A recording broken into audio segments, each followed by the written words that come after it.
이번 시간은요, 국경 없는 열정을 가진 청년들을 위한 시간이죠. 세계로 간 취업, K무브 다시 만난 세계의 시간입니다. 네, 해외 취업은 물론이고요. 네. 글로벌 인재로 성장할 수 있도록 도움을 드리는 시간입니다. 그렇습니다. 이 시간에는 글로벌 잡센터의 박창규 대표님과 함께합니다. 반갑습니다. 어서 오세요. 네. 네. 안녕하세요. 지난주에 첫 시간 통해서 저희가 몰랐던 해외 취업에 대해서 많이 알게 돼서 좋았다는 반응도 많고 참 좋았습니다. 대표님은 첫 방송하신 뒤에 주변 반응 어땠습니까? 지난주에 제가 대구 한의대학교에 예, 강의를 하러 갔었는데요. 예. 그 한의대학교 그 취업정보센터 앞에 가면요. 그 큰 모니터에 저희 방송을 24시간 틀어놓으세요. 그렇군요. 네, 근데 네. 학생들이 저희 방송을 보고 알아봐 주시는 친구들이 있어서 너무 뿌듯했죠. 그래. 오늘도 알찬 정보 기대하겠습니다. 네. 네, 지난 시간에는 해외 취업의 전반적인 내용과 또 이 K무브 사업에 대해서 알아봤는데요. 네. 오늘은 어떤 내용을 안내해 주실 건가요? 그렇습니다. 지금 저희가 전국 순회로 K무브 설명회를 진행하고 있는데요. 예. 지난주에 이제 구미대학교에서 제가 K무브 설명회 내용을 조금 전해드리고요. 앞서 좀 그 전에 제가 좀 지난주에 한 청년을 만났는데요. 참 이 가슴 아픈 이야기가 조금 있어서 좀 전해드리고자 합니다. 제가 그 많은 청년 구직자들과 함께 멘토링을 아주 많이 하는데요. 예. 제가 늘 하는 질문이 왜 해외 취업을 도전을 하느냐라는 질문입니다. 근데 이 친구가 지난주에 만난 친구가 하는 얘기가 한국에 있으면 자꾸 불행해질 것 같다라는 이야기를 하더라고요. 근데 그럴 만도 한 게 지방의 4년제 대학교를 졸업을 이제 했는데요. 4년제 대학교를 다니면서 취업이 조금 어렵다라고 해서 2년 정도를 휴학을 하고요. 예. 1년 정도는 국내 인턴을 통해서 직무 경험을 쌓았고요. 나머지 1년은 그렇게 인턴을 했는 돈으로 해외 어학연수를 1년을 또 갔다 왔어요. 그리고 나서 3학년에 복학을 해서 학점 관리도 하고 그리고 뭐 취업 준비에 올인을 했는데 결국 2015년도 상반기, 하반기 공채 모두 불합격. 다 탈락이에요. 네, 2016년도 현재도 다 불합격. 네, 이런 상황이 되다 보니까 이제는 한국이 아니라 해외로 좀 도전해보고 싶다라는 말을 그렇게 전해주더라고요. 그래서 제가 지난 시간에 오늘은 제가 지난 시간에 예고 드린 것처럼 해외 취업을 많이 도전을 하시는데요. 이제 자가 진단을 할 수 있는 해외 취업 필수 체크리스트에 대해서 제가 오늘 좀 안내해 드리도록 하겠습니다. 가슴 아픈 이야기라고 하셔갖고 어떤 얘기인가 싶었는데 이제 더 가슴 아픈 건 뭐냐면 취업이 안 된다는 이유가 열심히 하지 않으시는 분들도 많이 있잖아요. 근데 이렇게 지금 말씀하신 학생처럼 열심히 할 걸 다 했음에도 불구하고 안 되는 분들은 너무나 좀 마음이 아픈 것 같습니다. 네. 실제로 청년들에게 힘을 좀 가득 불어넣어 주실 것 같습니다. 네, 그렇습니다. 지난주 제가 이 친구는요 2시간 동안 제가 멘토링을 지원을 해주었고요. 예. 이제 국내가 아닌 해외에서 이제 본인의 실력을 좀 발휘할 수 있도록 그 길을 만들어줘야 되지 않을까라고 제가 생각을 합니다. 예, 예. 자, 그래서 오늘은 해외 취업을 위해서 꼭 챙겨야 되는 사항들에 대해서 안내를 예. 좀 해드리겠는데요.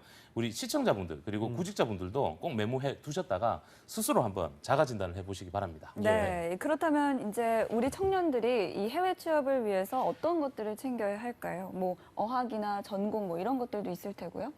그렇죠. 어학 중요하겠죠. 네. 전공도 중요하죠. 많이 중요합니다만요. 예, 예. 가장 중요한 것은 해외 취업의 목적입니다. 목적. 네. 예. 과연 이제 해외 취업을 준비를 하면서 제가 우리 청년들한테 가장 많이 질문하는 부분이 바로 해외 취업을 왜 도전합니까? 라는 질문입니다. 그래서 목적이 가장 중요하겠는데요. 네. 저희가 이제 오늘 한 10가지 정도 화면을 보시는 것처럼 저희가 한 10가지 정도에 대해서 체크리스트를 안내를 해 드릴 거고요. 우리 청년들이 직접 스스로 좀 체크를 하셔서 정말 내가 해외 취업을 가고자 하는 그 이유가 있는지에 대해서 한번 체크해 보시기 바랍니다. 지금 화면으로 나가고 있지만 10가지 체크리스트 참 그 해외 취업하면서 챙겨야 될 사항이 많은 것 같은데요. 네. 말씀하신 대로 해외 취업의 목적, 국내 취업이 어려워서 국내에 있으면 불행해질 것 같아서 아까 그 학생처럼 해외 취업으로 도전하는 분들이 많을 텐데 이 이외의 이유도 있을 것 같습니다. 어떤 게 있을까요? 그럼요. 해외 취업을 왜 도전하고자 하는지에 대한 그 목적이나 예. 그 이유도 중요한데요. 더 중요한 건 무엇이냐면요. 정말 가고자 하는 그 간절한 마음이에요. 예, 이게 뭐 저도 해외 취업 경험자로서 선배로서 제가 우리 청년들한테 많은 이야기를 해주는데요. 네네. 막상 해외에서 생활한다라는 게 그렇게 호락하지가 않습니다. 예, 문화적 차이, 언어적 차이, 그리고 또 급여적인 부분들, 또 우리가 직장 생활을 하다 보면 스트레스를 받죠.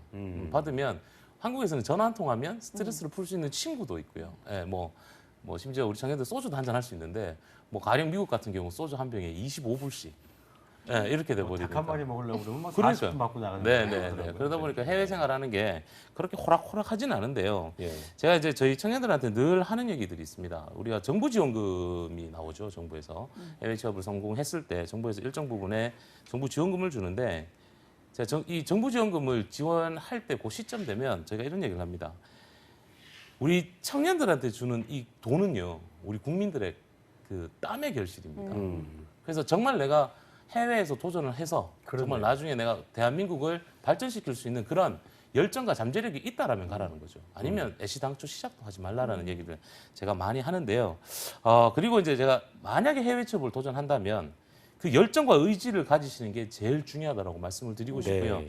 그리고 다음이 바로 목적이 아닐까 싶습니다. 네, 맞습니다. 우리 국민들의 땀의 결실을 이 열정이 없는 청년들에게 줄 수는 없는 그럴 것 수는 같습니다. 없죠. 예. 네.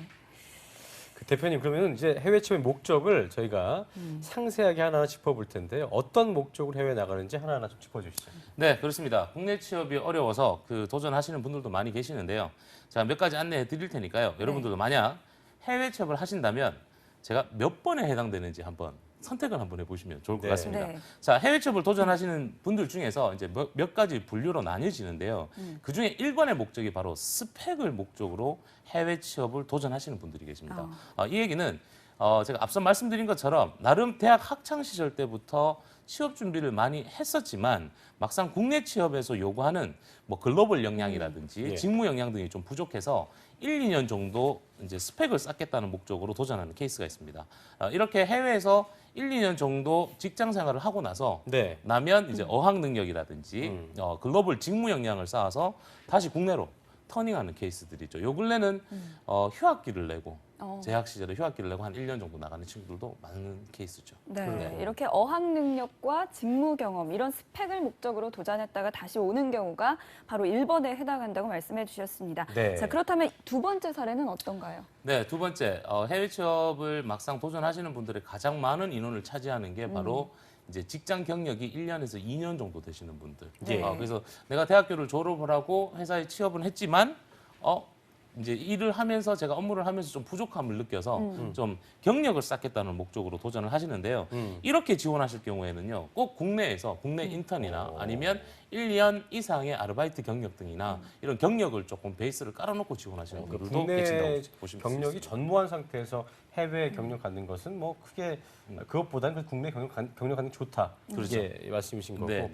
아무래도 뭐 그렇다면 그 직장 경력이 있는 분들이 그 중에는 좀 많이 있겠네요. 그렇죠? 그렇죠. 네, 어제도 제가 저녁 9시 반까지 이제 직장인들 대상으로 제가 멘토링을 해드렸거든요. 예. 그래서 직장인 분들이 많이 오신다고 보실 수가 있고요.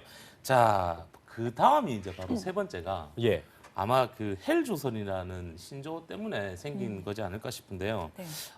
이민이나 영주권을 취득하는 목적으로 해외 취업을 도전하시는 분들이 있어서 조금 뭐 마음이 조금 씁쓸할 때도 있습니다. 아예 이제 가시려는 분들. 그렇죠. 예. 아예 이제 놀러 앉으실 분들, 그렇죠. 네, 이런 분들 계시죠. 한국을 떠나서 가시려는 분들. 예. 네, 다 마지막입니다. 네 번째 사항은요. 예. 해외 대학이나 대학원을 지나가는 목적으로 해외 취업을 도전하시는 분들이 계세요. 그러니까 국내에서 외국에 있는 대학이나 대학원을 도전하시기 위해서는 약 2년간의 준비 기간이 걸쳐지고 어학 준비라든지 그 비용이 만만치가 않습니다. 그러다 보니까 해외에서 직접 취업을 해서 본인 스스로 현지 대학도 알아보고 그리고 거기서 어학 능력도 키우고 이제 해외에서 취업을 하다 보니까 좀 경제적인 부분도 조금 충당이 가능하겠죠. 예. 그렇게 해서 한 1, 2년 정도 해외에서 직장 생활을 한 후에 현지 대학으로 터닝하시는 분들 이런 케이스들이 있습니다. 네. 이렇게 대학원이나 대학에 진학하기 위해서 해외 취업을 활용할 수도 있다는 거 알려주셨습니다. 네, 네.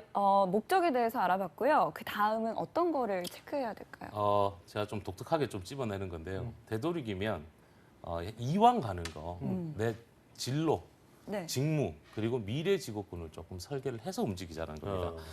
제가 이렇게 만드는 이유는요. 저 같은 실패 사례를 만들지 않으려고 제가 우리 학생들한테 많은 얘기를 해주고 있는 편이죠. 네, 근데 뭐 실패 사례라고 하시지만 뭐 회계하셨잖아요. 네, 그러니까 그렇습니다. 뭐 다른 건 이해하겠지만 너무나 지금 훌륭한 일을 아유, 하는데 실패 사례라고 하시면은 괴리감 느낍니다. 학생들이. 네. 자, 다음 체크 사항은 어떤 겁니까? 네, 그렇습니다. 다음은 바로 이제 본인의 분석 및 진단 단계입니다. 네, 즉 내 전공은 무엇이며 네, 부전공은 무엇이며 그리고 복수 전공 예, 이런 건 무엇을 가지고 있는지 그리고 기타 관련 자격증이나 스킬들, 뭐 아르바이트 경력은 어떤 것들이 있는지에 따라서 우리 진로 방향성이 조금 달라질 수가 있으니까요. 네네. 이제 이런 부분들을 많이 체크를 하시면 되고요. 해외 취업은 국내 취업과 다르게 전공이나 경력이 아주 중요한 점도 인지를 하고 계셔야 될 것 같습니다. 네. 네. 요즘 국내 취업 시장에서도 전공은 필수고요. 예, 예. 또 관련 자격증을 많이 취득한다고 하더라고요. 그렇습니다. 그 다음은 어학 능력이죠. 상당히 중요할 것 정말 같아요. 말이 통해야 될 테니까요. 네, 그렇죠? 맞아요. 제가 쟤한테 Are you hungry라고 한번 물어보시겠어요? Are you hungry? Yes, I'm really hungry because I didn't have any breakfast on today. So after this time, I just wanted to eat something. 자, 이 얘기가 머리가 뭐냐면요. 네. 이 말씀이 뭐냐면요. 예. 이 얘기가 영어는 누구나 말할 수 있습니다. 누구나 들을 수도 있습니다. 하지만 내가 해외에서 일을 하고 내가 잡을 가질 경우에는 영어 문법을 틀려도 상관은 없습니다. 커뮤니케이션 스킬이 아주 중요합니다. 근데 우리나라에서 태어나서 영어를 잘한다는 건 말이 안 되겠죠. 어렵죠. 왜냐하면 우리나라가 아직도 영어 회화 환경이 구축이 되어 있지 않다 보니까 그래서 되도록이면 해외 취업을 목적을 두고 계셨을 경우에는 이렇게 커뮤니케이션 스킬, 문법 틀려도 좋으니까요. 예. 커뮤니케이션 스킬을 조금 키워나갈 수 있는 그런 역량을 키우실 필요가 있을 네. 것 같습니다. 네. 한국에서 태어나서 영어를 잘하는 게 쉽지 않다. 이 말 정말 저 입장에서도 굉장히 확 와닿는데요. 왜 웃으세요? 자, 페이퍼 점수보다는 그 실제 대화가 가능한 회화 네. 위주의 스킬이 필요하다는 거 기억하시고요. 자, 해외 취업을 위해서 이제 하나하나 정리가 좀 돼가는 것 같은데요. 다음은 어떤 부분 체크해야 됩니까? 네, 6번째입니다. 자, 해외 취업의 목적, 그리고 진로 방향성, 그리고 자가 진단을 통해서 내 전공, 그리고 네. 어학 능력까지 체크했으면요. 그 다음은 바로 해외 취업을 위해서 우리 어떤 국가를 가고 싶어 하는지 희망 국가를 선정을 해야 되는데요.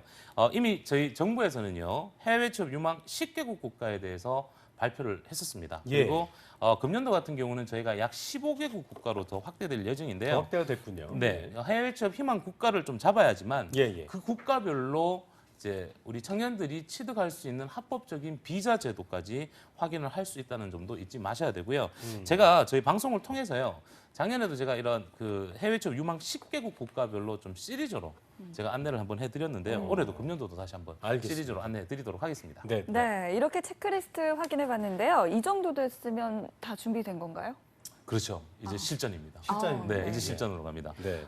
해외 취업 필수 체크리스트 중에서요. 바로 실전에 해당되는 부분이 이제 내가 어떠한 기업에 지원할 수 있을까? 과연 어떤 국가의 어떤 기업이 우리 한국인을 채용을 하고 있을까? 보통 저희가 잡 매칭이라고 이제 칭하는데요. 저희처럼 그 해외 취업 전문 기관들이 주로 하는 일이 바로 해외 취업 알선 업무에 해당됩니다. 예. 그래서 이 알선 업무 역시나 몇 가지 형태로 조금 구분이 되어지는데요. 이제 제가 좀 특징적으로 우리 지원자들한테 멘토링을 하면서 제가 추천해주는 기업들이 있습니다. 이 기업들은 떨어지면 안 됩니다. 예, 말 그대로 별 어떤- 5개짜리입니다. 어떤 의미입니까? 예. 1번 연봉이 보통 한 3만 불 이상급 정도 네. 되고 US 달러 기준으로 그럼 연봉 4천만 원 이상 정도 되겠죠. 엄청나군요. 그리고 복지 혜택이 좋은 거 숙식을 제공해 준다라든지 차량을 지원해 준다라든지 그다음 세 번째로는 기존에 한국 애들이 들어가서 피드백이 좋았던 것들. 예, 그리고 네 번째로는 현지 정식 취업 비자나 영주권까지 지원해줬던 사례가 있는 곳들. 그래서 제가 멘토링하면서 보통 한 개에서 한 5개 정도 기업을 많이 추천을 해주는 편이고요. 두 번째로는 우리 청년 구직자들이 저희 네이버 해외 취업 공식 카페인 해외 해치박이라는 카페에 해치박, 네, 예. 해외 취업 채용 정보가 약 2만 3천 개 정도가 올라가 있습니다. 오. 그래서 그 카페를 저희가 보면서 우리 지원자들이 이제 선택을 해서 지원하는 케이스가 있고요. 세 번째로는 좀 독특하게 우리 지원자들 멘토링을 하면서 희망 국가가 선정이 되면 희망 지역도 나옵니다. 예, 그럴 때 우리 지원자들의 서류를 해당 지역에 있는 한국인을 채용하고자 하는 고용주 데이터베이스에 보냅니다. 오. 그러면 고용주가 I like you라고 딱 찍는 케이스가 있어요. 그렇구나. 이런 경우에는 급여라든지 복지 혜택이 높기 때문에 이럴 때는 면접을 잘 보셔야겠죠. 특히 마지막 같은 경우는 굉장히 좀 미리 또 볼 수 있고 그쪽에서 그렇죠. 좋다고 했기 때문에 그렇죠. 네. 훨씬 더 좀 유용하다고 할 수 있겠네요. 네. 첫 시간에도 저희가 지난주에 대표님 말씀 들으면서 느낀 거지만 해외 취업이라는 게 진짜 뭐 마음을 먹어도 이거 하려면 너무나 복잡한 게 많잖아요. 실제로 정부 지원금 알아보는 것도 구직자한테는 이거 안 해보시던 분들은 너무 어렵잖아요. 그럼요, 예. 맞습니다. 제가 이제 그래서 자신 있게 말씀을 드리는데요. 저희 해외 취업, 해외 인턴, 해외에 나가서 생활하는 거다 보니까 혼자서 절대 하지 마시고요. 네네. 저희처럼 해외 취업 전문기관도 좀 활용을 하시고요. 우리 K무브 정부 정책도 많이 마련을 해두었으니까요. 특히나 우리 한국 직업방송에서도 이렇게 K무브 해외 취업에 대해서 안내를 많이 해드리니까요. 많이 예, 활용을 하셨으면 좋겠고요. 그렇습니다. 자, 이제 마지막이 정부 지원제도입니다. 정부 지원제도 역시나 내가 과연 K무브 스쿨로 갈 수 있는지 혹은 아니면 개인으로 정부에서 지원을 받을 수 있는지도 찾아가는 해외 취업 필수 체크리스트 중에서 바로 정부 지원 제도도 많이 활용을 하셔야 될 것 같습니다. 네. 네. 네, 오늘 소개해주신 이 체크리스트로 자기 스스로를 분석하고 진단을 해본다면 그렇습니다. 해외 취업 성공할 수 있을 것 네, 같습니다. 어쨌든 뭐 그 해외 취업이 정말 많이 활성화되고 있긴 하지만 네. 우리 청년들이 이게 손쉽게 준비할 기회가 별로 없잖아요. 대표님께서 앞으로도 더욱더 애를 좀 써주셔야겠습니다. 네, 이 한 번 바쳐야겠죠? 그렇습니다. 근데 대표님이 네. 청년들이 잘 알 수 있도록 K무브 관련 행사도 이게 또 열리게 된다고 하죠. 이 부분도 좀 설명해 주시죠. 예. 네, 그렇습니다. 제가 앞서 말씀드린 것처럼요. 저희 그 K무브 사업단에서요. 전국 24개 대학을 이제 순회를 돌면서 예, 예. K무브 해외 취업 설명회를 진행을 하고 있고요. K무브 사업의 정보가 조금 부족한 청년들을 대상으로 저희가 전국적으로 진행을 하고 있습니다. 저 역시나 지난주 해외 취업의 선두대학이라고 할 수 있는 경북 구미에 있는 구미대학교에서 네. 약 200여 명의 학생들을 대상으로 해외 취업의 경험자로서 그리고 고향 선배로서 네, 그리고 해외 취업의 실질적인 정보를 제가 안내해 드리고 왔고요. 바로 대구 한의대학교에서도 K무브 해외 취업 전략 특강을 진행을 했습니다. 네. 참고로 잘 아시다시피 지난주에는 저희가 K무브 콘서트도 진행이 네. 됐었는데요. 해외 취업 경험자들의 어떤 강연이라든지 실제 성공 사례자들의 발표 등의 행사가 진행이 되었고요. 네네. 그만큼 우리 청년들을 위해서 저희가 열심히 노력을 하고 있답니다. 대표님 제가 검색을 좀 해봤더니만 구미대학교가 이제 해외 취업을 선도하는 대학으로 좀 알려져 있더라고요. 예. 그렇죠. 2007년도에 제가 구미대학교하고 인연이 처음 시작이 됐는데요. 우리 구미대학교 정창주 총장님께서 그 글로벌 학기를 선언하셨어요. 그래서 이 대학교의 여름방학, 겨울방학 때 전 인원들이 해외로 다 나갑니다. 그래서 해외 취업, 뭐 해외 인턴, 해외 연수, 해외 봉사, 심지어 새마을 운동이라 그래서 예, 이런 사업들도 진행을 하고 계시고요. 네. 전문대학교 교육협의회에서 하고 있는 글로벌 현장 실습이라든지 이런 것도 학교에서 적극적으로 지원해주고 있는 그런 대학이고요. 세계로 사업 그리고 K무브 사업의 우수 대학으로 저희가 평가받을 정도로 이 학교와 학생들의 글로벌 마인드가 대단하다고 보실 수가 있습니다. 그렇군요. 네. 네, 그렇군요. 대표님이 말씀해 주신 대로 해외 취업이 정답은 아니지만 네. 이 정답을 만들어낼 수 있는 하나의 공식은 확실한 것 같습니다. 그렇습니다. 네, 그럼 다음 시간 예고해 주셔야죠. 네, 다음 시간 실시간 채용 정보 네. 또 들고 와야겠죠. 지금 어제 하루만 하더라도 약 싱가포르에서 한 9개 기업들이 러브콜이 들어왔고요. 어제는 오. 싱가포르에 있는 기업의 고용주가 직접 우리 한국인 채용을 위해서 네. 한국에 내한을 하셨습니다. 그래서 내일 우리 임시 공휴일이지만 우리 청년들 내일 내한 면접이 좀 있어서 또 취업 준비를 또 해야 될 것 같습니다. 그래서 다음 시간에는 이제 국가별로 채용 정보에 대해서 좀 안내해 드리도록 하겠습니다. 네. 자, 아무쪼록 이 코너를 통해서 남 얘기처럼만 들려왔던 해외 취업이라는 게 나도 할 수 있는 기회의 과정으로 다가왔으면 좋겠습니다. 네, 취업이 어렵다고 힘들어하시는 우리 청년들에게 또 다른 기회가 될 수 있도록 저희도 노력하겠습니다. 네. 오늘 함께해 주신 해외 취업 전문가 글로벌 잡센터 박창규 대표님과 함께했습니다. 고맙습니다. 고맙습니다. 네, 감사합니다.